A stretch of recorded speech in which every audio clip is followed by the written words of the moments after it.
you guys doing? Today I want to talk about something that is stressing me out more than most things right now, as far as sort of the economy in Canada is concerned, and that is the potential for significant interest rate risk.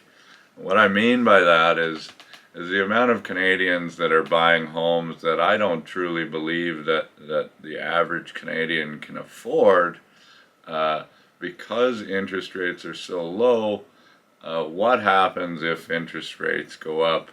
Uh, are you in a good place? And something that I know is happening sort of on the lending side is like, let's make it work. Let's make these people be able to get into this house where they can afford these monthly payments because interest rates are super low. And, let's, whatever, throw caution to the wind and say, you know what? Let's not worry about the idea that potentially interest rates could ever go back up. And now Canada's sort of in, a little bit of a bind because there's nowhere to go but up.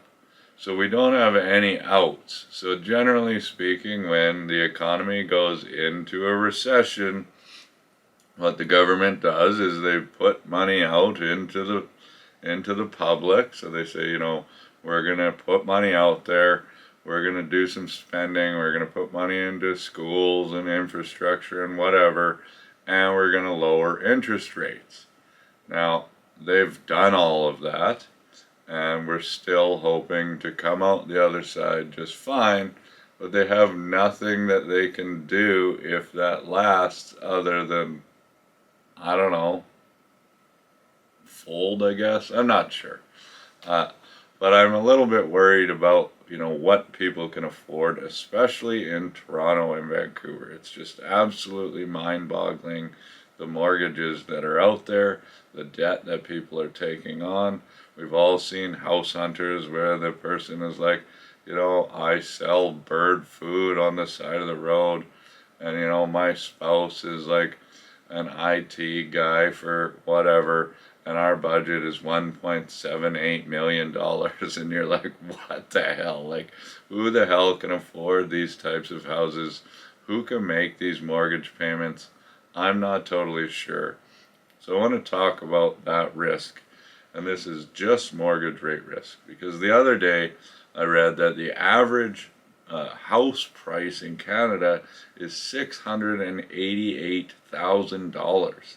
$688,000 is mind-boggling. Like, I know a lot of people that make good money that do not have $688,000 homes, which is, it should be a fantastic, beautiful home.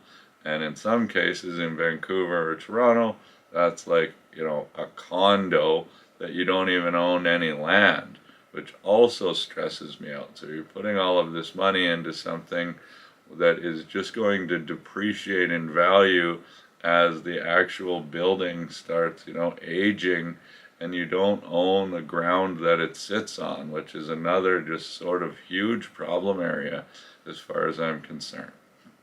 So, as we all know, real estate prices are spiking and interest rates are crazy low. I've been doing this job for over a decade now, and every year I've been like, there's no way that interest rates are going to keep going down, and I've never been right.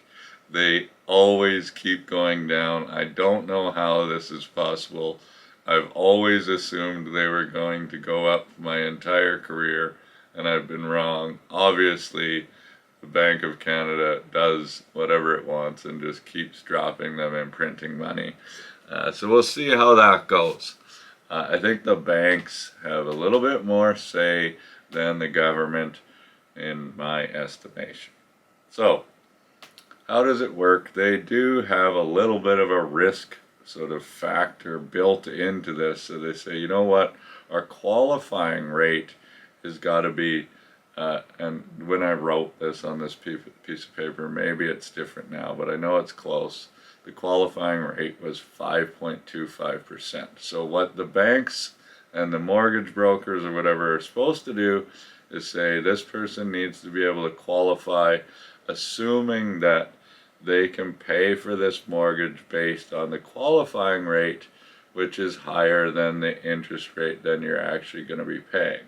So right now, when I wrote this, and maybe I'm wrong, now it was 5.25%. That's what you needed to be qualifying for based on the GDS and the TDS. So we'll talk about the GDS and the TDS and what they're using.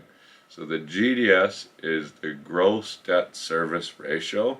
So what that formula is principal plus interest plus taxes plus heat divided by your gross household income is a percentage. And they want your gross debt service ratio to be somewhere in between 32 and 35%. And now there's the total debt service ratio, which is principal plus interest plus taxes plus heat plus other debt servicing obligations. That's why your mortgage broker's always like, don't go buy another car, don't put something on your visa. They're always trying to like show that you're getting out of debt so that your total debt service ratio is lower, and that's divided by your gross income as well.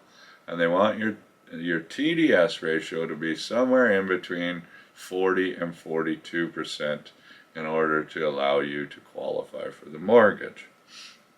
So let's now look at the GDS based on somebody that makes $100,000 a year gross.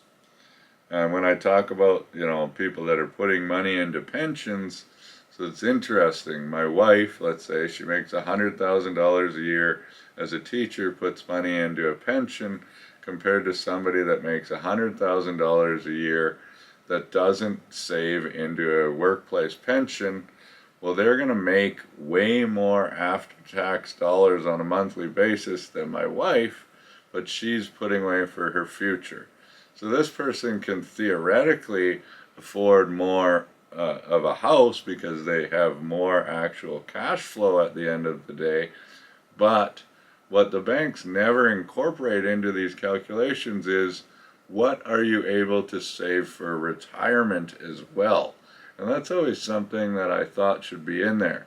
Like, if the bankers are actually in it for your best interest, shouldn't that be part of the calculation, so that they're saying, you know what, based on this income, you should probably also be saving, X amount of dollars into your RSP or TFSA so that you can afford this lifestyle for the rest of your life. And now you also have, a mortgage. But obviously, they make more money selling debt than they do selling investment products. So their whole purpose is to put you into more debt, which then increases their profits. And then, people with actual money can save money, and people with less can be in more debt, which is a great model for society.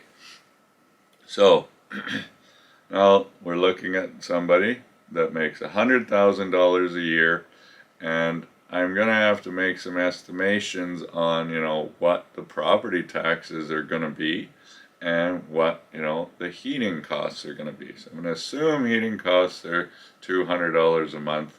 I've never seen our heating bill. My wife pays them. I don't know. That might be reasonable. I know what our property taxes are. And I know that they're a lot lower in, like, say, Vancouver than they are in Edmonton. Our property taxes are very high. If your property taxes were as high as ours, you literally would not be able to afford to live in your home, because your property tax bill would be almost as much as your mortgage payment. So I'm going to assume your property taxes are $5,000 a year, and your heating bill is $2,400. So max GDS is 35% times 100,000. When you pull that out, you remember, like, algebra or whatever. 100,000 times 35% is 35,000. Well, 35,000 minus 5,000 minus 2,400 is $27,600 that is left for somebody that makes $100,000 a year for principal and interest payments. That's what the bank says that they can afford based on their GDS. So on a 25-year mortgage at 5.25%, then this person that makes $100,000 a year should theoretically be able to pay for a house that is $383,814. I guess that makes sense. If they were using 2%, which they sometimes would argue, like, why are you doing this? And I'm like, because they need to put a little bit of risk factors in there. You shouldn't allow people to qualify based on the going rate, which is ridiculous because they can change at a moment's notice and then everybody would be screwed. So at 2%, if we were doing it, that bumps it up to $542,639, which is obviously a very significant difference. So I wanted to look at, when I heard this, the average house in Canada is $688,000, which is crazy. And I know there are a ton of $700,000 mortgages out there. And so that's looking, to me like, in order to qualify for a $700,000 mortgage, your household gross income needs to be about $200,000, which, it can be done, of course, but not that many households make $200,000 a year, especially not the average Canadian household. So that's where the disconnect is. You're like, okay, the average house price is $688,000, so you should be earning about $200,000 in the average household to afford that. That's obviously not even close to true. The average household does not earn that much money. So you decided that you had an extra $3,000 a month to make these mortgage payments on a $700,000 house because you're like, I went and we know that we got a 2% interest rate. We're like, we can do it, honey. We love this place. We need it. It's got everything we need. Let's do it. So you go and you get a mortgage for $700,000 at 2%, and you're paying $2,967 a month for 25 years on your mortgage if it stayed at 2%, which should be easier to afford, 10, 15 years down the line, because hopefully our incomes increase with inflation. But, right now the cost of living is going up higher than our incomes are going up, so that should actually make it harder for us to afford our actual mortgage payments. So everything is going super well. Now, let's just look at what happens if we increase that to 3%. Now you're paying $3,319 per month. It's like $350 extra for 1%. You get up to 4%. I think everybody that's my age or older has seen a mortgage that's 4% or 5% or 6%. Definitely not out of the realm of possibility. All of our parents have seen mortgages that are, 18%, whatever. Obviously, if that happens, the world will explode. But at 5%, it's $4,092 per month for a $700,000 house. Now that is, that is a ton of money to be putting into your mortgage payment every month. I have a hard time believing that most Canadian families that are, in their 30s and 40s would be able to afford a $4,000 month payment if interest rates went up to like 5%. So have you actually paid attention to, what would happen if interest rates go up? Have we over leveraged ourselves in where we're living? Because if that happens, it's not just going to be one person that is in a really tough position. It's going to be a number of people that are in a very tough position. Now you're not going to be able to sell and downsize. You're not going to be able to go and refinance any other old debt into lower interest debt because your HELOC is going to go up. If property values go down, then you might be underwater on your actual mortgage for a while. And it could really cause the system a whole lot of problems. So I want you to think about yourself personally when you're going out and doing this, is like, what happens if? Because I know that we all want to be in these great homes, and I know that your home is really important and all of these things, but shit can happen. And I want you to think about, what's sort of a tough case scenario before you go out and spend a crazy amount of money on a house that maybe you can't actually afford in, normal circumstances.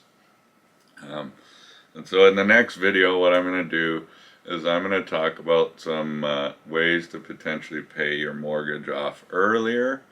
I'll obviously maybe talk about a number of ways that you can save money. So if you haven't already, please subscribe.